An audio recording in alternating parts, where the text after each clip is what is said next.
Assalamualaikum Gus, fitnah prank sholawat sedang merajalela. Iya, kemarin tuh ada yang nggak suka dengan prank sholawat. Iya, nggak apa-apa sebetulnya. Itu kan pendapat orang ya. Tapi aku juga punya pendapat sendiri bahwa dulu kenapa aku bikin prank sholawat tuh sebetulnya bukan buat orang-orang yang sudah cinta sholawat sebetulnya. Kalau orang yang udah cinta sholawat, yang udah tahu pengajian, nggak butuh prank-prank, nggak butuh video-video lucu, nggak butuh. Mereka nggak butuh hiburan untuk mencintai Rasulullah, nggak butuh. Mereka nggak butuh lagi daya pancing untuk mencintai Rasulullah, itu nggak butuh. Orang-orang yang sudah kenal majelis itu nggak butuh hal-hal yang duniawi untuk bisa mencintai sholawat, tuh nggak butuh. Jadi video-video prank, video-video lucu itu ditargetkan kepada orang-orang yang belum tahu sholawat, orang-orang yang cuma bisa main game doang, orang-orang yang kalau buka YouTube bukanya maksiat doang atau bukanya prank doang. Maka jebakan-jebakan video yang aku bikin, yang video-video ketawa-ketawa lucu-lucuan itu adalah untuk menavigasi orang-orang yang belum cinta sholawat nih, biar mereka tahu dulu, biar mereka betah dulu sama sholawat. Karena kalau dakwah tuh gini, dakwah itu membuat kita betah dengan takwa, dan kita tidak mencari betah dalam maksiat, gitu ya. Jadi kalau memang ada yang nggak suka dengan prank sholat, nggak apa-apa, jangan ditonton. Karena prank sholawat itu bukan untuk orang-orang soleh ya. Orang-orang soleh itu baca kitab, dengerin ceramah ya. Kalian itu nggak butuh nonton-nonton hiburan, nonton-nonton YouTube, nonton-nonton cara dakwah yang nyeleneh, itu nggak butuh.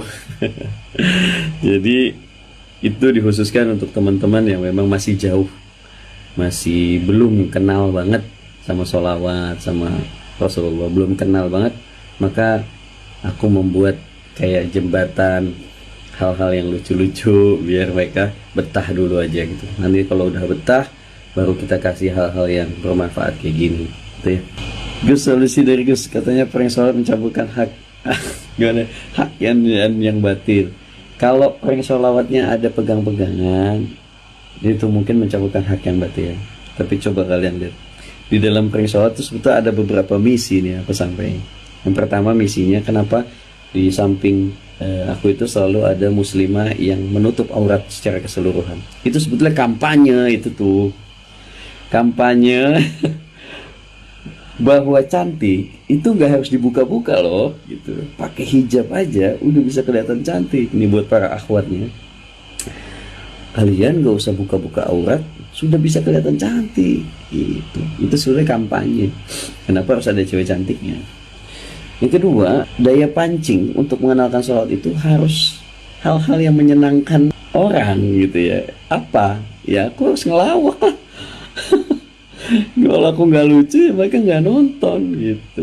Nah, sampai tengah-tengah baru kasih sholawat, ceker. Begitu mereka udah seneng, hype-nya udah bagus, udah fresh otaknya, dikasih sholawat, nyampe ke hatinya. Dan kalau kita melafalkan sholawat, maka jaminal qalb sadaqal qalb, apa yang keluar dari hati akan sampai kepada hati. Maka para pendengar aku yang kalian hatinya sampai mendengar sholawat-sholawat aku, maka itu aku melantuni sholawat sepenuh hati, makanya sampai kepada hati ya. Jadi cara dakwah itu macam-macam, ada yang nyeleneh, ada yang serius. Jadi gimana tempatnya?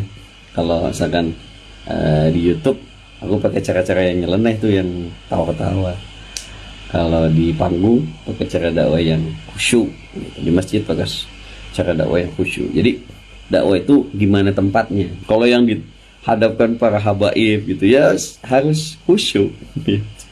Tapi berhubung yang dihadapkan adalah anak-anak milenial, ya harus milenial juga. Dakwah dalam bentuk pos yang belum diisi orang-orang banyak. Karena kasihan teman-teman kita yang memang belum kenal sholawat. Mereka nggak kenal sholawat, tapi nggak ada hal yang membuat mereka kepancing untuk kenal sholawat. Nah ini kan kasihan, kalau mereka sampai meninggal nggak kenal-kenal juga sholawat. Itu membuat aku kayak miris gitu. Gimana ya cara bikin atau mengajak teman-teman itu dengan cara yang nggak menggurui, cara yang bikin mereka senang, cara yang bikin mereka betah gitu.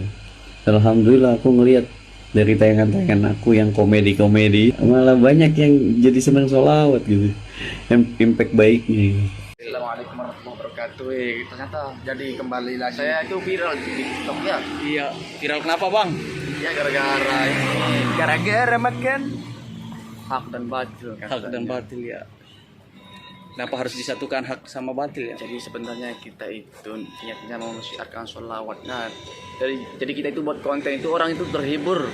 Makanya banyak orang itu suka sholawat. Pas kita ini bikin konten gitu kan. Iya. Makanya kita itu berbeda-beda caranya Mensiarkan sholawat ya. Iya, beda-beda sahabat-sahabat. Banyak yang salah paham gitu. Ini cara kita kan? Iya, Bukan terus cara dia. Dia bilang apa sih katanya kemarin tuh? Kok dia Iya, bukan mencampurkan sahabat-sahabat. Iya. Jadi di zaman milenial begini ya guys. Jadi banyak pemuda-pemudi sekarang itu nggak tahu sholawat. Makanya disinilah kita mensiarkan sholawat lewat kreativitas kita. Bukannya kita mencampurkan hak dan yang batil. kita juga ngerti agama ya. Kita juga pernah Salah persepsi dia, Mas. sekolah juga ya. Orang kalau yang namanya nyampur hak dan batil itu, kalau misalkan kita selawat nih, kita langsung ngajak ngomong terus selawatan lagi, itu baru namanya dicampur. Maksudnya gini, kayak dia bilang itu kayak menghina. Apa dapat kita? Padahal kita itu junjung Nabi Muhammad SAW. Dibilang kita menghina. Merendahkan lagi. Kapan kita menghina Nabi Muhammad ya Allah? Kalau mau selesaiin masalah, Nah kalau ada masalah, ayo kita tabayun duduk sama-sama, ngopi bareng, musyawarah.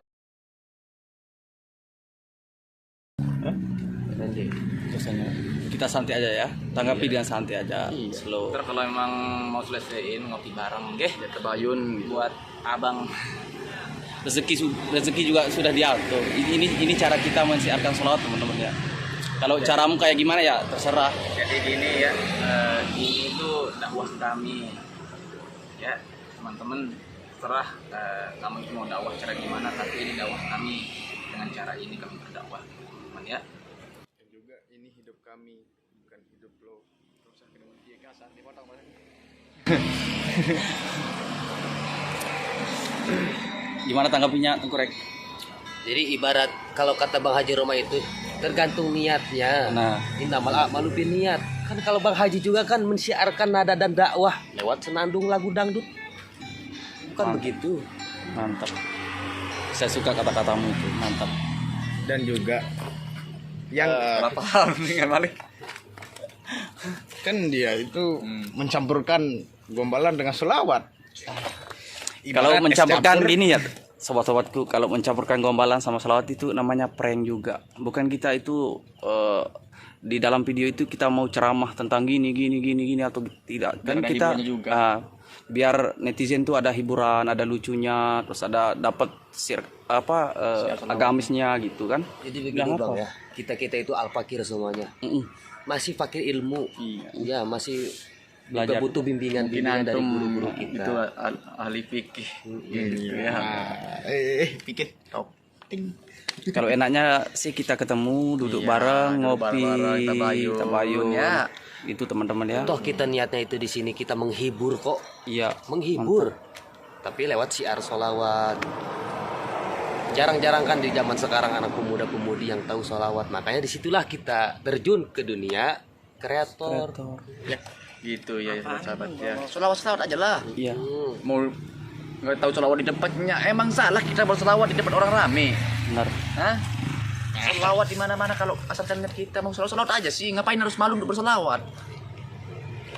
Ya, selawat aja. Namanya konten prank itu juga nggak bakalan kita langsung datangi orang langsung bersolawat. Itu bukannya konten prank. Kreator kita ini kan prank, modelnya prank ya. Kita harus ada basa-basi dulu, kata-kata kayak gimana, ada lucunya. Tapi saya tuh nggak mau tanggepin lah, udahlah. Santai lah. Santai aja sih. Iya sama fakir ilmu. Mane batulia pasobaro. Barang siapa yang diberi cobaan maka bersabarlah.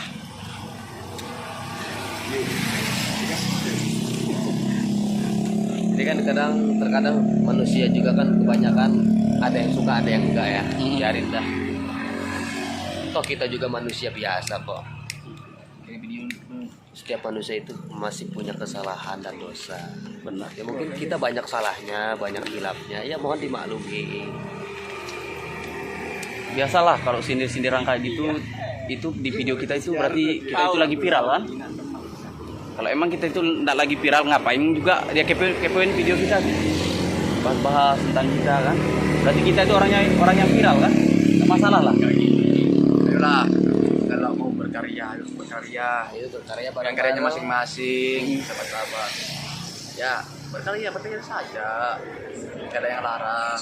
Tapi jangan ambil karya orang lain, gitu sahabat-sahabat. Ya, ayolah kita sama-sama berkarya. Mantap. Soalnya mungkin yang kemarin viral di TikTok mungkin antum ahli fikih, mungkin sahabat kita ini mah apa tuh kita mah makin ilmu. mondok aja nggak selesai.